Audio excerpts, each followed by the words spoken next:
नमस्कार. लक्षवेधीच्या या भागामध्ये आपल्या सगळ्यांचं स्वागत. मी प्रसाद काथे. ओबीसींचं आरक्षण निवडणुकीत लागू होणार आहे. ओबीसींचं आरक्षण निवडणुकीत लागू होत असताना ते बांटिया आयोगाने दिलेल्या आकडेवारीच्या आधारे असेल. बांटिया हे प्रशासकीय अधिकारी म्हणून सगळ्यांना परिचित आहेत. माजी निवृत्त गृहसचिव या नात्याने त्यांची भूमिका केंद्रात बघितली गेली आहे, वाखाणली गेली आहे. तेच जयंत कुमार बांटिया यांना महाराष्ट्रामध्ये ओबीसींची नक्की आकडेवारी किती यातला सूक्ष्मतम नोंदीचा तपशील शोधण्यासाठी गेल्या सरकारच्या माध्यमातून नियुक्ती करण्यात आली, जबाबदारी देण्यात आली. बांटियांनी हा आकडा 40% जवळपास सांगितला आणि तिथून वेगवेगळ्या प्रकारच्या चर्चा सुरू झाल्यात. आत्ताच्या घडीला त्यातला एक महत्त्वाचा मुद्दा आहे, तो म्हणजे जर समजा 57% किंवा 54% अशा प्रकारच्या वेगवेगळ्या आकडेवारीचे दावे आतापर्यंत ओबीसींच्या बाबत होत असतील तर आता न्यायालयाच्या कागदावर ही आकडेवारी 40% नोंदवली गेलेली आहे. मग असं असताना ज्याची जितकी संख्या त्याच्या निम्म आरक्षण, जिसकी जितनी भागीदारी याच धर्तीच्या आधारावर आरक्षणाचा आकडा बदलणार आहे का? ओबीसींच्या आरक्षणाच्या बाबतीतला हा मुद्दा मराठा समन्वयकांच्याकडून वारंवार समोर आणला जातोय आणि ओबीसींचं जितकं आरक्षण कमी होणार आहे तितकं आरक्षण ते मराठा समाजाला द्यायला हवं, कारण मराठा समाज एसीबीसी अंतर्गत नोंदवला गेलाय असाही दावा केला जातोय. निवडणुकीत ओबीसी आरक्षण कसं मिळणार या प्रश्नावर लक्षवेधीची चर्चा घडवत असताना आपल्याला हेही समजून घ्यायचं आहे की उरलेल्या आरक्षणाचं काय होणार किंवा आरक्षणाच्या ओबीसींच्या आकडेवारीत फरक पडणार आहे का, या भागात ती चर्चा.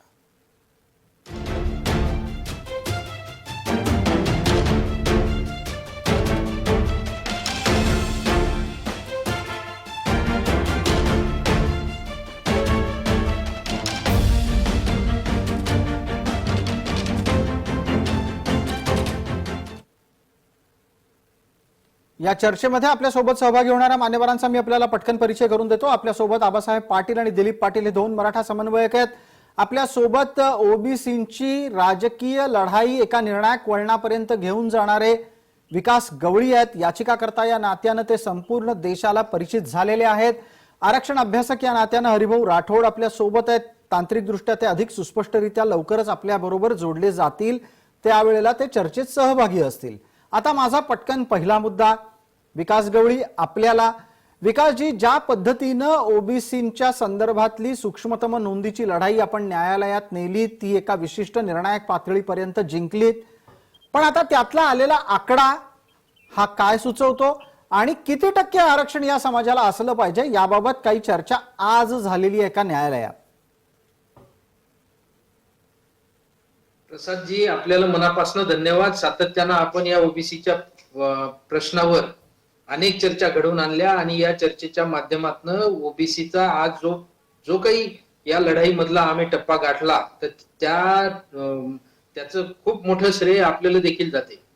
धन्यवाद. आपण जो काही प्रश्न या ठिकाणी विचारला तर या संदर्भात निश्चितपणानं सर्वोच्च न्यायालयामध्ये चर्चा झाली, परंतु डिटेल त्या बाठियांचा जो अहवाल होता की त्या अहवालावर सखोल चर्चा होणं अपेक्षित होती, परंतु त्या ठिकाणी यांचं सर्वोच्च न्यायालयाचं असं म्हणणं आलं की या आयोगाचा जो काही पूर्ण तपशील आहे या तपशिलामध्ये आम्ही शिरत नाही. ह्यावर जर कोणाला काही ऑब्जेक्शन असतील, यामध्ये जर काही अडचणी असतील, कोणाला आक्षेप घ्यायचे असतील तर त्याच्यासाठी आम्ही त्यांना या आयोगाच्या अहवालाला आव्हान देण्यासाठी मार्ग खुला ठेवतो असं निरीक्षण नोंदवून त्यांनी ओबीसीला 27% मर्यादेपर्यंत जे आयोगानं नमूद केलं होतं त्या पद्धतीनं आरक्षण देण्यासाठी त्यांनी आज मुभा दिली. थोडक्यात काय, एका वाक्यात मी जी भूमिका आता मांडतो किंवा मी जी या निमित्तानं तुम्ही दिलेल्या माहितीच्या आधारे निष्कर्षाप्रत येणारी विधानं करतोय तीही एकदा तपासून तुम्ही मला सांगा. एक, 27% आरक्षण कमी करण्याच्या बाबतीत कुठलाही निर्देश आत्ता न्यायालयानं दिलेला नाही, बरोबर आहे विकासजी? बरोबर आहे. दुसरं, ओबीसींची लोकसंख्या किती आहे याच्यावर चर्चा नाही झालेली आहे. सूक्ष्मतम नोंदीच्या आधारे 40% ते आहेत महाराष्ट्रात असं म्हटलं गेलंय, बरोबर आहे? बरोबर आहे. तिसरा मुद्दा, ओबीसींची मूळ लोकसंख्या किती हे जनगणनेच्या आधारातूनच कळू शकतं. त्यामुळे प्रत्यक्षात ओबीसींचा आकडे लोकसंख्येतला वाटा किती हे कळण्याच्यासाठी वेळ लागेल. बरोबर आहे? एक्झॅक्टली. आता मग पुढचा मुद्दा, जर सूक्ष्मतम नोंदीत ओबीसी 40% असतील तर त्यांचं आरक्षण कमी करा ही मागणी योग्य आहे? नाही, त्याचं कारण असं की सर्वोच्च न्यायालयाचा घटनापीठाचा निर्णय या देशामध्ये संसदेनंतर जर कशाला महत्व असेल तर ते घटनापीठाला, आणि आपला देश हा संविधानावर आणि घटनापीठावर चालतो. घटनापीठानं त्यावेळेला निर्णय देताना अतिशय स्पष्टपणानं सांगितलेलं आहे की 27% तुम्ही आरक्षण देऊ शकता, परंतु एससी, एसटी आणि ओबीसी हे तिन्ही मिळून आरक्षण 50%च्या वर जाणार नाही याची खबरदारी घ्यावी. परंतु हे देत असताना तुम्हाला ट्रिपल टेस्ट पूर्ण करावी लागेल. ट्रिपल टेस्ट म्हणजे सर्वश्रुत झालेलं आहे की आयोगाची निर्मिती करणं, त्याच्या माध्यमातून ओबीसीचा इम्पेरिकल डेटा जमा करणं, ओबीसीचं पॉलिटिकल बॅकवर्डनेस सुद्धा त्याच्यामध्ये तपासलं जाणं, आणि त्याच्यानंतर एससी, ठीक आहे. एसटी आणि ओबीसी हे तिन्ही मिळून आरक्षण 50%च्या वर जाणार नाही याची दक्षता घेणं, आणि ह्या सगळ्या गोष्टी केल्याच्या नंतर तुम्ही 27% आरक्षणासाठी पात्र होता. ठीक आहे. त्या गोष्टी ह्या ठिकाणी जवळपास 50 ते 60% या आयोगानं पूर्ण करून तो अहवाल या ठिकाणी सादर केलेला आहे, आणि तो अहवाल आज सर्वोच्च न्यायालयाने स्वीकारला, आणि त्याच्या फलात न शिरता किंवा त्याचं कुठलंही एक्झामिन न करता 27% यांनी जे आयोगानं जे सुचवलं ते आरक्षण देण्यासाठी त्यांनी मुभा दिली. ठीक आहे, धन्यवाद. चर्चेच्या पहिल्या टप्प्यामध्ये अतिशय सविस्तरपणे तुमची भूमिका याच्यासाठी समोर आणली गेली कारण त्या आधारे येत्या काळात जे काही आक्षेप उपस्थित राहणार आहेत त्याची काही उत्तरं सापडतायत का हे तपासलं गेलं. आपल्यासोबत दोन मराठा समन्वयक आहेत. एक आहेत दिलीप पाटील, दुसरे आहेत आबासाहेब पाटील. या दोघांचंही चर्चेमध्ये स्वागत. माझा पहिला प्रश्न आबासाहेब आपल्याला आहे. आबासाहेब, आपण गेल्या काही दिवसांमध्ये होत असलेल्या समाज माध्यमातल्या आणि त्याचबरोबर मराठा समाजातल्या चर्चाही ऐकल्यात. तुम्ही त्यातले घटक आहात त्या संपूर्ण मंथनातले. एक आता मुद्दा मग आपल्या समोर उपस्थित करतो. गेल्या साधारण आठवड्याभरामध्ये ही मागणी जोर धरू लागली होती की जर ओबीसी हे 54% नाहीत तर 27% आरक्षण कशाला? ते जितके आहेत त्याच्या निम्म आरक्षण, याचा अर्थ त्यांना 20% आरक्षण द्या, उरलेला टक्का हा मराठ्यांच्यासाठी ठेवा. आता जर न्यायालय या बाबतीत काहीच आता सांगत नसेल तर मग ओबीसीचं आरक्षण कमी करण्याची भूमिका आपली अजून कायम राहणार आहे का आणि ती आता न्यायसंगत आहे का? आबासाहेब पाटील, आपण आधी दिलीप पाटील त्याच्यानंतर. प्रसादजी, आजचा जो सुप्रीम कोर्टातला निर्णय झालेला आहे त्याच्यामध्ये घेतलेलं आहे की तुम्ही बांटी आयोगाच्या शिफारशीनुसार आता निवडणुका घ्या. आता ह्याच्यामध्ये सरकार, शासन, काही राजकर्ते आणि हे ओबीसीचे नेते कशा पद्धतीनं त्याचा अनुमान लावणार आहेत हा पहिला महत्वाचा मुद्दा आहे. कारण आता जर कोर्टानं सांगितलेलं आहे, सुप्रीम कोर्टानं सांगितलेलं आहे की बांटी आयोगाप्रमाणे म्हणजे बांटी आयोगानं आता 37% ओबीसीची संख्या असं त्या ठिकाणी नोंदवलेली आहे. बर. आणि 37%च्या 50% म्हणजे 18.5%. 18 2 36 आणि ते 5 म्हणजे 18.5% हे आता ओबीसीला द्या. म्हणजे आता राजकीय आरक्षण 18.5% झालं. त्याच पद्धतीने आता हे शिक्षणात पण झालं पाहिजे, आणि उर्वरित जे आरक्षण जे आहे आता 12%, हे 12% आरक्षण आता मराठा समाजाला द्यावं हा मार्ग मोकळा झालेला आहे. बरं, आबासाहेब एकच मिनिट. आपण अतिशय स्पष्टपणे हे सांगितलं, आपण अतिशय स्पष्टपणे सांगितलं की 37चा 2नी भाग करा, जो काही भाग येईल त्याच्यातून आधी असलेल्या आरक्षणाचा टक्का वजा करा आणि उरलेलं 12.5% मराठा समाजाला मिळालं पाहिजे. पण यातला एक तांत्रिक मुद्दा उपस्थित करतो ज्यावर दिलीप पाटलांनी बोलावं. दिलीप पाटील, आपल्यासाठीचा प्रश्न असा आहे, एम्पिरिकल डेटा अर्थात सूक्ष्मतम नोंदी या जनसंख्येची नोंद, लोकसंख्येची नोंद, जनगणना नाही.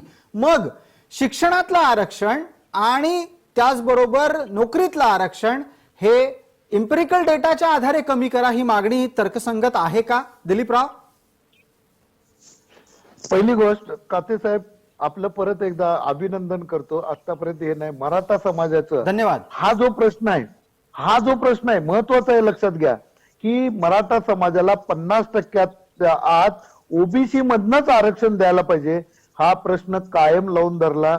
त्यामुळे मी समाजाच्या वतीनं आपलं पहिल्यांदा आभार मानतो. धन्यवाद. हा, आता महत्वाचं असं आहे की आता गवळी साहेबांनी सांगितल्याप्रमाणे पहिले एक लक्षात घ्या की 37% ओबीसीची संख्या ही मॅक्सिमम आता धरलेली आहे.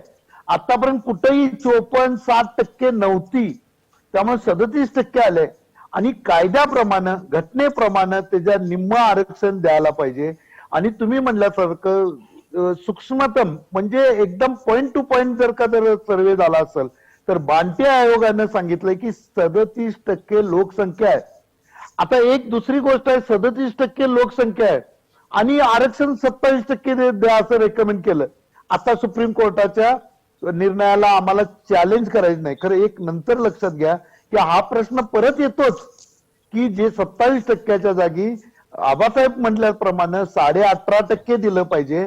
आणि मी गवळी साहेबांना अनेक सांगतो की यामध्ये बांटे आयोगानं एनटी, व्हीजेएनटी, ABCD सगळं घेतलेलं आहे आणि त्यामध्ये तुमचं जे त्याच्यावर जे काही जे 2% दिलेलं बंजारी समाजाला ते देखील घेतलंय. म्हणजे आता मराठा समाजाला जे 52% होतं त्या पद्धतीने हिशोब बघितला तर साधारण 14% पर्यंत आरक्षण राहते आणि आमची ती मागणी आहेच. आता तर हे झालं ठीक आहे, की याच्यावर एक कायद्यानुसार तार्किक उत्तर आणि त्याचबरोबर न्यायालयातल्या घडामोडींच्या आधारे आपली भूमिका विकास पाटील यांना मांडण्याची संधी देतो. विकासजी, आपण बोलायचंय इम्पेरिकल डेटा अर्थात सूक्ष्मतम नोंदीच्या आधारे शिक्षणातलं आणि नोकरीतलं ओबीसीचं आरक्षणही कमी करून ते उरलेलं जे काही 50%च्या अंतर्गत आरक्षण आहे ते मराठ्यांना द्या, ही मागणी तर्कसंगत न्यायसंगत आहे का? सर्वप्रथम आपल्याला एक गोष्ट आवर्जून सांगू इच्छितो की या देशामध्ये 3 प्रकारचे आरक्षण आहेत. एक आरक्षण आहे शैक्षणिक, दुसरं आरक्षण आहे नोकऱ्यांमधलं, तिसरं आरक्षण आहे राजकीय. हा जो काही आरक्षणाचा सध्या इश्यू सुरू आहे राज्यामध्ये, देशामध्ये, तो प्युअरली फक्त राजकीय आरक्षणाच्या बाबतीत आहे. याच्यामध्ये शिक्षण आणि तुमचं नोकऱ्यांमधलं आरक्षणाचा कुठेही अंतर्भाव नाही किंवा कुठेही विषय नाही. के कृष्णमूर्तीच्या डिसिजनच्या अनुषंगानं हा विषय सुरू झालेला आहे आणि के कृष्णमूर्तीचं डिसिजन हे फक्त राजकीय आरक्षणासाठी लागू झालेलं आहे.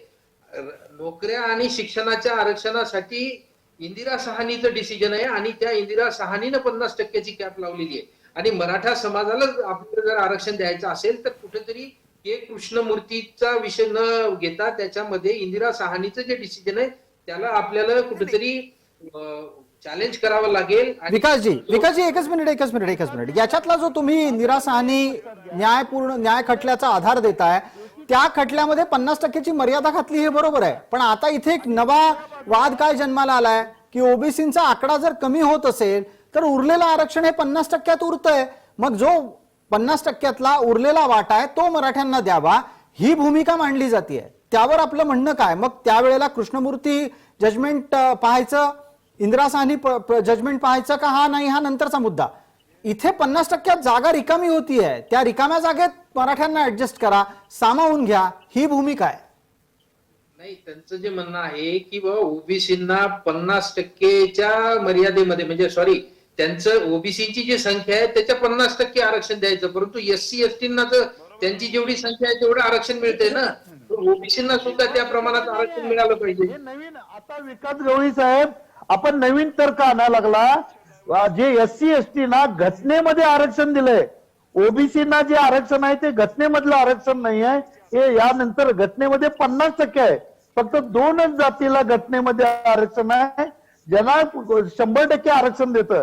तर ओबीसीना जे आरक्षण आहे ते टोटल लोकसंख्येच्या 50% आहे. आता परत जर का तुम्ही जर तशा पद्धतीच्या मागण्या नवीन उभा करू शकत नाही. आता घटनेनुसार ओबीसीना आरक्षण त्यांच्या लोकसंख्येच्या 50% द्यायला पाहिजे, 100% बरोबर आहे. ठीक आहे, एकदा आबांना बोलतं करूयात. दिलीपराव, आबांना पटकन बोलतं करूयात. हरिभाऊ जोडले गेलेले आहेत आणि या निमित्तानं आतापर्यंतच्या विविध चर्चांमध्ये हरिभाऊ आपल्या सोबत असतात, त्यांना आपले मुद्दे पण लक्षात येत आहेत. आबा पाटील, आपण सांगायचंय की ज्या पद्धतीनं उरलेल्या आरक्षणात मराठ्यांना समाविष्ट करा अशी आपली मागणी येते, ती कागदावर कशी येईल आणि कागदावर येईल याचा अर्थ ती न्यायसम्मत कशी होईल? हे बघा प्रसादजी, आता जे सरकार आलेलं आहे, फडणवीस साहेब किंवा शिंदे साहेब असतील, यांनी ज्या पद्धतीनं ओबीसीच्या लोकांना शब्द दिला होता की आम्ही सत्तेवर आल्यानंतर तुम्हाला आरक्षण देतो, त्याच पद्धतीनं मराठ्यांना सुद्धा त्यांनी शब्द दिलेला आहे. आणि या संदर्भामध्ये आता हे सरकार लवकर निर्णय घेईल अशी आम्हाला अपेक्षा आहे. आम्ही सरकारकडे एवढीच विनंती करणार, ज्या पद्धतीनं आता ओबीसीला तुम्ही आरक्षण मिळवून दिलेलं आहे त्याच पद्धतीनं लवकरात लवकर मराठा समाजाला सुद्धा आता चालू शैक्षणिक वर्ष आता ऑगस्ट मध्ये सगळ्या युवकांच्या शैक्षणिक प्रवेशाच्या फेऱ्या चालू होतील. आम्हाला आता ह्या वर्षीच्या आता लवकरात लवकर महिनाभराच्या आत आरक्षण द्या, ते पण 50%च्या आतमधलं द्या अशी आम्ही त्यांच्याकडे मागणी केलेली आहे. बर हरिभाऊंना उत्तर द्यायचं आहे आबासाहेब आपल्याला. जाणार नाही आमचं स्पष्ट एक फक्त 30 सेकंद द्या मला, 30 जी सेकंद जी जी जी आमचं एवढंच म्हणणं आहे की आता याच्यामध्ये कुठल्याही ओबीसी नेत्याने कुरघोड्या करू नयेत, कुठले वेगळे मुद्दे काढू नयेत आणि ते आम्ही चालू देणार नाही. आमचं स्पष्ट म्हणणं आहे तुम्हाला 50% तुम्हाला आमचं 50% आम्हाला द्या आणि तुमचा आमचा काही वाद नाही.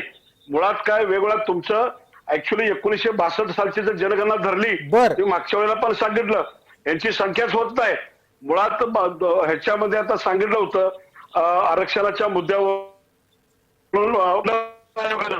तर 33.80% लोकसंख्या ओबीसीची दाखवलं. एनटी व्हीजेएनटी ओबीसी सगळे धरून 5% लोकसंख्या एसटी दिलेली आहे ती सुद्धा आपण ग्राह्य धरू. चला 37% तर 37%, परंतु 37%च्या अर्ध आरक्षण तुम्हाला मिळत असेल आणि उर्वरित राहिलेला जर 50%च्यातलं मराठा समाजाला मिळत असेल तर या राज्यामध्ये कुठेही वादविवाद होणार नाहीत. ठीक आहे आणि सगळ्याला आबा आरक्षणाचं पाटील आणि आम्ही आबासाहेब एक आबासाहेब मराठा- आबासाहेब एक मला लाख एक तांत्रिक मुद्दा बोलू द्यात फक्त. तुम्ही बोला काय होतंय. तुमचा आवाज सारखा ये जा करतोय त्यामुळे ना मध्ये मध्ये तुमचेच मुद्दे गाळले जात आहेत, ते पोहोचत नाहीयेत. मी तुम्हाला थोडासा वेळ देतो, तुम्ही तुमचं इंटरनेटचं कनेक्शन दुरुस्त करा. तुम्ही मांडलेल्या मुद्द्याच्या आधारे पटकन हरिभाऊंचा एकदा प्रतिवाद ऐकून घेऊयात, तेवढ्या वेळात तुमचं इंटरनेटचं कनेक्शन दुरुस्त होईल अशी अपेक्षा आहे. हरिभाऊ तुमचं आरक्षण कमी करा, उरलेलं आम्हाला द्या, ही एका वाक्यातली मागणी आहे. कायदेशीर दृष्ट्या घटनात्मक दृष्ट्या ही चौकटीत बसतीये का? नाही, मी माझं मत मांडून मी लेफ्ट होणार आहे, परंतु माझं मत काय आहे की मराठा समाजाला जर खरोखरच आरक्षण पाहिजे असेल ना तर आपल्याकडे 30% म्हणजे आपल्यासाठी उपलब्ध आहे. म्हणजे 20% SC ST ला गेल्यानंतर 30% हे ओबीसी साठी आरक्षण आहे. आता या 30% मध्ये तुम्हाला यायचं असेल तर सगळी जनसंख्या करावं लागेल. म्हणजे ओबीसी, भटके, विमुक्त, मराठा, कुणबी यांची जनसंख्या करावी लागेल आणि ऐका हो, आरक्षण थांबवला तोपर्यंत. आणि जनसंख्या केल्यानंतर जो वाटा येईल तुम्हाला, जो तुम्हाला वाटेल, परंतु बरोबर. कुणबी मराठा एक करावं लागेल. कुणबी मराठा एक करून वेगळं तुम्हाला सब कॅटेगरायझेशन करावं लागेल तर तुम्हाला accommodate करता येईल. हरिभाऊ तुम्ही ज्या वेगवेगळ्या कल्पना सांगताय त्या इथं चालणार नाहीत. ते मग जे काहीच ओबीसी चालणार झाले नाही. ते मग पूर्वी तुम्हाला याच्यावरती आरक्षण अनेक वेळा मिळणार चर्चा नाही. झालेली आहे. मग केवळ त्याच्यावरती नाही, आम्हाला तुम्ही कोण मग सांगणार? तुम्ही आरक्षण कोण मिळणार सांगणार नाही. आहे? तुम्ही कोण सांगणार? मराठ्याला आरक्षण मिळणार नाही. आरक्षण तुम्ही कोण मिळणार सांगणार आहे? नाही. तुम्ही कोण सांगणार विषय आहे? संपून टाका. तुम्ही कोण आहेत सांगा मला. तुम्ही कोण आहेत ते सांगा मला. तुम्ही कोण आहेत? आरक्षण देणार तुम्ही देणार आहेत का? तुम्ही तुम्ही कोण आहेत म्हणजे कोण? काय? तुम्ही आहेत कोण ज्यांनी सांगा मला. नागरिक तुम्ही आहोत आरक्षण मिळणार नाही म्हणून सांगा. तुम्ही कोण आहेत? नाही तुम्ही मिळू आहेत शकत कोण ते तुम्हाला. तर सांगा मला. नाही मिळू शकत. अहो, कोण तुम्ही देणार कोण तुम्हाला सांगणार आहेत? आरक्षण? तुम्ही कोण सांगणार आहेत? तुम्ही नाही आहेत मिळू कोण शकत सांगणार आहेत? मराठा आरक्षण. आबासाहेब अहो, तुम्ही आहेत कोण सांगा ना मला. आबासाहेब तुम्ही आबासाहेब आहे एक कोण मिनिट. सांगणार? आबासाहेब अहो त्यांचा कोण तांत्रिक सांगणार मुद्दा तर तुम्हाला? पूर्ण होऊ द्यात. आबासाहेब त्यांनी असा तुम्हाला मुद्दा समोर मांडला. तुम्हाला घ्यायचं अहो, असेल ते काही तर सांगतात या ते सगळ्या रोज कधी condition 10% तुम्हाला सांगायचं, मान्य कधी असेल 8% तर मिळू सांगायचं, शकेल. कधी वेगवेगळं नाही तर नाही मिळू सांगायचं. शकणार हे बघा तुम्हाला हे आरक्षण. तुमच्या सगळ्या ओबीसी नेत्यांचं नाटकं खपवून घेतली जाणार नाहीत. तुम्ही वेगवेगळ्या पद्धतीने दिशाभूल करत असाल ते चालू देणार नाही, नाही. तुम्ही तुम्ही कायद्याने बोला, कायद्याने उत्तर घ्या. नाही, तुम्ही लोकसंख्या कायद्याने न बोला. करता तुम्हाला आरक्षण पाहिजे का? कुठली लोकसंख्या? कुणाची लोकसंख्या सांगता तुम्ही? मराठी कुठली लोकसंख्या सांगता लोकसंख्या तुम्ही? किती आहे सांगा? तुमची 20% 10% लोकसंख्या नाही. तुमची. अहो, तुमची तुमची लोकसंख्या 22% वर लोकसंख्या नाही. नाही. 22% वर नाही. आता तुम्ही 20% चुकीचं आणलेलं आतापर्यंत. आणि कुठल्या लोकसंख्या सांगतो तुम्ही आम्हाला? 57% आता OBC ची लोकसंख्या आहे. आता अहो, आता तुम्ही तुमचं सांगा, पिकं अहो, उघडं पडायला लागलंय. 10% फक्त ठरलेल्या 10%. जातीचं संरक्षण झालंय का या राज्यामध्ये? 10% वर एक जरी आतापर्यंत तुम्हाला तुमचं- फाशी देऊन टाका तुम्ही. तुम्ही 54% 60% बोगस आकडेवारी आतापर्यंत दिली आणि आता 10% प्रूव्ह व्हायला लागले एक की टक्का तुम्हाला जरी भरली ना कुठं आलं? तुम्हाला फाशी द्या तुम्ही आता- चौकामध्ये. भर चौकात फाशी अहो, द्या. काय बोलता तुम्ही अहो, असं काय बोलणं नाही ना. समाजाशी का असं समाजाची अहो आमचे दिशाभूल करता, 48 काही सांगता अहो आमचे 48 हुतात्मे गेले. 48 लोकांनी स्वतःला आत्महत्या केलेले आहेत. बरोबर आहे, हुतात्मे त्याच्यामध्ये गेले, पण फाशी आमचे तर बिशीची हजारो भाषा गेले, देऊ नका, त्याचं आम्हाला काय? बोलू नका. आमचे हजारो गेले, हजारो लाखो गेले, हजारो वर्षात तुम्ही अहो, अन्याय या- करता आमच्यावर. या देशासाठी आमचे लाखो गेलेले आहेत. आम्ही या चालू देशासाठी नाही. बलिदान दिलेले आमचे लाखो आहेत. गेले हजारो कोट्यावधी वर्ष आहेत. अन्याय केला तुम्ही मुद्दे आमच्यावर. सोडून का आम्ही बोलताय? अजून अन्याय करू मुद्दे सोडून पाहताय. का बोलताय? एक मिनिट आम्ही हे चालू करणार नाही. दिलीपराव आबासाहेब आणि हरिभाऊ तिघांमध्येही हस्तक्षेप करतो. दिलीपराव आबासाहेब, माझा पुढचा प्रश्न ऐका.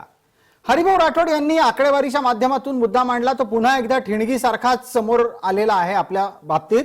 मला एक पटकन विकास गवळींना बोलतं करायचंय. विकास गवळी, आत्ताच्या घडीला ओबीसीची आकडेवारी जेव्हा सूक्ष्मतम नोंदीच्या आधारे मोजली गेली त्यावेळेला इतर समाजाच्या बाबतीत त्याच्या आकडेवारीच्या बाबतीत काही संकेत मिळाले आहेत. संकेत याच्यासाठी म्हणतोय कारण इतर कुठल्याही समाजाची आकडेवारी आता मोजली जाणं अपेक्षित नाहीये. पण कोणत्या राज्यामध्ये, माफ करा, कुठल्या गावामध्ये, कुठल्या नगरपालिकेमध्ये, कुठल्या महानगरपालिकेमध्ये कुठला समाज कमी जास्त आहे याचे काही संकेत आहेत. आणि तशा पद्धतीनं आजवर चालत आलेलं राजकारण विदर्भातलं, मराठवाड्यातलं काय सुचवतं काय? निश्चितपणानं तुमच्या माहितीसाठी सांगतो की हा जो काही बाटलीयांचा अहवाल तयार झाला, या अहवालामध्ये आता मी माझ्या मालेगावचंच उदाहरण सांगतो. वाशिम नगरपालिकेची आकडेवारी 48% आहे आणि मालेगाव नगरपंचायतची आकडेवारी ही फक्त 22.5%. जेव्हा की तुमच्या माहितीसाठी सांगतो की संपूर्ण विदर्भामध्ये प्रत्येक जिल्ह्याची जर आकडेवारी घेतली तर किमान 50, 55, कुठे 60, कुठं 78% सुद्धा आकडेवारी आलेली ओबीसीची. असं असताना अनेक ठिकाणी अशा पद्धतीचे चुकीचे आकडे या बाठीय आयोगाच्या अहवालामध्ये आलेले. मग माझा पुढचा प्रश्न पटकन, आपल्याला वेळ मर्यादेमध्ये एका गोष्टीचा आणखीन खुलासा करा. एक सर्वसाधारण सूक्ष्मतम नोंदीच्या आधारे जो काही आकडा आला आहे तो सूक्ष्मतम नोंद आहे, जनगणना नाही. मग मला सांगा की सर्वसाधारण संकेत स्वरूपात ओबीसीची लोकसंख्या किती असेल या बाबतीत काय म्हटलं जाऊ शकतं? जर आपण इंग्रजकालीन हिशोब पाहिला तर 57% दाखवलेला आहे. त्याच्यानंतर मंडल आयोगाच्या शिफारशीच्या वेळेला देशाची बरोबर आहे ना? तुम्ही जे सांगताय ते देशाची सांगितलेले. ऐका ना तुम्ही देशाची सांगताय. राज्याचा सर्वे केला नाही, देशाचा केला आणि देशाच्या लोकसंख्येचा त्या पद्धतीने काढून दिलेला आहे. मंडल आयोगाचा कुठेही राज्याचा सर्वे नाही आणि तो फक्त देशात आहे. ओबीसीचा आतापर्यंत दिलीपराव, एक तांत्रिक मुद्दा इथे असा येतो की जेव्हा देशाची आकडेवारी येते तेव्हा ती राज्यासह असते. राज्य वेगळं काढून कसं अपेक्षित करता आपण?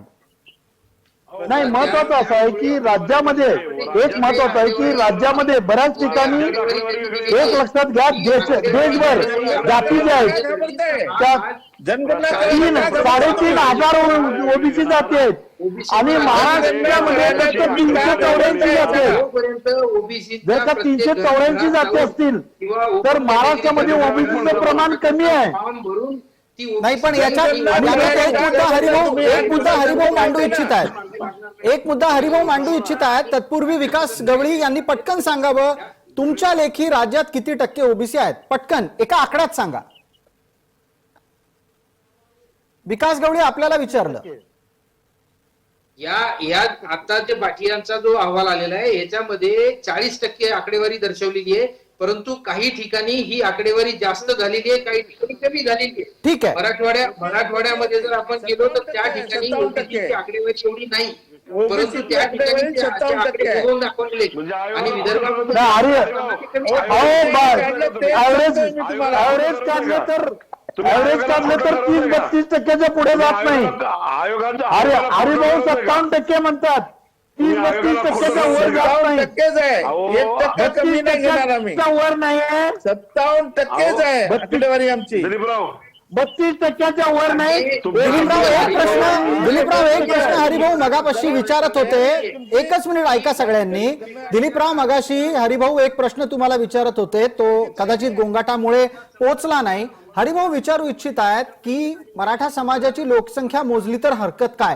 तुम्ही उत्तर द्यायचंय, आबांनी पण उत्तर द्यायचंय. आबासाहेब पाटील आणि दिलीपराव दोघांनाही संधी आहे. कृपया एका मिनिटामध्ये उत्तर संपवा. आधी दिलीपराव, आपण बोलणार आहात. पहिली गोष्ट लक्षात घ्या, मराठ्यांची लोकसंख्या मोजली तर आमची हरकत नाही. आमचंच डिमांड आहे की मराठ्यांची लोकसंख्या मोजा, ओबीसीची मोजा, सगळ्यांची मोजा. दुसरं महत्वाचं लक्षात घ्या, मराठ्यांच्या लोकसंख्येला आतापर्यंत 2-3 बापट आयोग हे असू दे, राणे समिती, गायकवाड, प्रत्येकाने मराठ्यांची लोकसंख्या हे 35, 32, 33, 34, 35% हे प्रूव्ह केलेलं आहे. बर. मान्य मुंबई हायकोर्टाने देखील मराठ्यांची लोकसंख्या 32% प्लस हे मान्य केलेलं आहे. त्याच्या पुढचं सांगतो की सुप्रीम कोर्टानं लोकसंख्या मात्र मान्य केली. भले सुप्रीम कोर्ट म्हणले की तुमची निरीक्षणं आम्हाला मान्य नाहीत, कारण ठीक आहे. गायकवाड आयोग मान्य आहे. ठीक आहे. आणि मराठ्यांची आबासाहेबांना लोकसंख्या विचारायचा त्यांनी पुढचा मान्य प्रश्न केलेली दिलीप आहे. आबासाहेबांना बोलू द्या. आबासाहेब, एक आणखीन विषय चर्चेमध्ये आला होता की मराठा समाजाची लोकसंख्या मोजत असताना मराठा आणि कुणबी एकत्र करा. हे बघा, आबासाहेब, आवाज आला? मागच्या वेळेला सुद्धा अनेक वेळा या विषयावरती चर्चा झालेली आहे जी. की जे कुणबी आहेत ते ओबीसी मध्ये ऑलरेडी गेलेत, त्यांची संख्या ग्राह्य झालेली आहे. त्यांचा मराठा, आता जे राहिलेले जे मराठे आहेत त्यांचा त्या कुणबीचा काही संबंध राहिलेला नाही. ज्यांच्या नोंदी आहेत त्यांच्या ऑलरेडी कुणबी झाल्या आहेत. त्या तुम्ही मराठवाड्यात गेलं, विदर्भात गेलं किंवा कोकणामध्ये गेलं तर हे मराठा म्हणून स्वतःला म्हणून घेत नाहीत जे कुणबी आहेत ते. बर. आणि याच्यावरती आता काहीतरी हरिभाऊ राठोड सांगून कुठला मुद्दा कुठं घालायचा. मुळात या देशातली आणि राज्यातली जी व्यवस्था आहे, या व्यवस्थेमध्ये मी मागच्या वेळेला पण सांगितलं की आता ज्या काही ओबीसीच्या जाती आहेत त्यांचं आरक्षण कसं देतात हो सांगा हरिभाऊ? कसं आरक्षण देतात की एखाद्या जातीचं मागास ठरलेलं सर्वेक्षण करावं लागेल, त्याला मागास सिद्ध करावं लागेल आणि मग त्याला आरक्षण द्यावं लागेल. हा ठीक काय आहे. खिलाफत यावर एक उत्तर येत आहे. आबासाहेब पाटील, यावर एक पटकन उत्तर येत आहे विकास गवळी यांचं. विकास गवळी, कुणबी मराठा अशी वेगळी मोजणी केली तर आकडेवारी काय भरेल, आणि मग कुणबींना कसं मोजायचं? ओबीसीत मोजायचं का मराठ्यांमध्येच मोजायचं? आता या ठिकाणी मराठा समन्वयक आणि ओबीसी समन्वयक हरिभाऊ राठोड या दोघांनाही माझी विनंती राहील की जोपर्यंत ओबीसी आरक्षणाला मराठा मंडळीचा सपोर्ट राहणार नाही आणि मराठा आरक्षणासाठी ओबीसीचा सपोर्ट राहणार नाही तोपर्यंत दोघांनाही न्याय मिळणार नाही. परंतु हे सगळं करत असताना कुठेतरी मधला मार्ग काढून हे विषय संपवणं गरजेचं आहे. काय आहे मधला मार्ग? काय आहे मधला मार्ग? काय आहे? हरिभाऊला सांगा.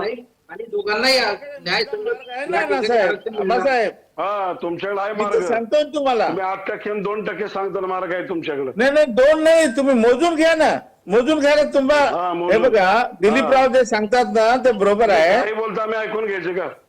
नाही मोजायचं नाही, न मोजता जायचं तुम्हाला. मग असं वादावादी चालू आहे तर अनएंडेड आहे. तुम्ही किती रोज जरी चर्चा ठेवली तरी आपण तेच बोलणार आहोत. आम्ही 57% म्हणणार मी, तुम्ही 37% म्हणणार. 20%चा फरक आहे. 100%. अरे बाबा, तुम्ही 100% म्हणणार. हरिभाऊ, तुम्ही नाही, बघ, 100%. आबा असे चिडू नका. आबा असे चिडू नका. त्यांना त्यांचा मुद्दा मांडू द्या. तुम्ही तार्किक उत्तर द्या. हरिभाऊ, मला एक प्रश्न आहे आपल्यासाठी.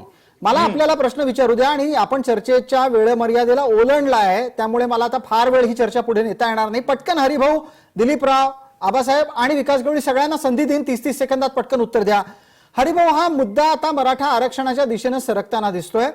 उरलेलं आरक्षण मराठ्यांना मिळण्याच्यासाठी कायदेशीर हालचाली होऊ शकतात का न्यायालयाचा एकमेव मार्ग आहे? 30 सेकंदात पटकन. नाही, उरलेलं वगैरे असं सांगताच येणार नाही तुम्हाला. कुठे उरलेलं आहे? 30% 30-50% सगळं झालेलं आहे. जर परत सांगतो एकाच वाक्यात मराठा समाजाला आरक्षण पाहिजे असेल तर मराठासह सर्व समाजाची लोकसंख्या झाली पाहिजे. 1 नंबर 2, कुणबी मराठा एक करायचं आणि त्यांचं जेवढी संख्या असेल तेवढी 1% कमी घेऊ नका तुम्ही. तुमची जेवढी लोकसंख्या असेल त्या 30% तुम्ही घ्या. आणि 12 बलुतेदार आहे आमचे, नावी, खाती, वाडी, लोहार, सोनार, सुतार, धोबी, तेली, माई, वेगळं आरक्षण द्या. विषय संपवा.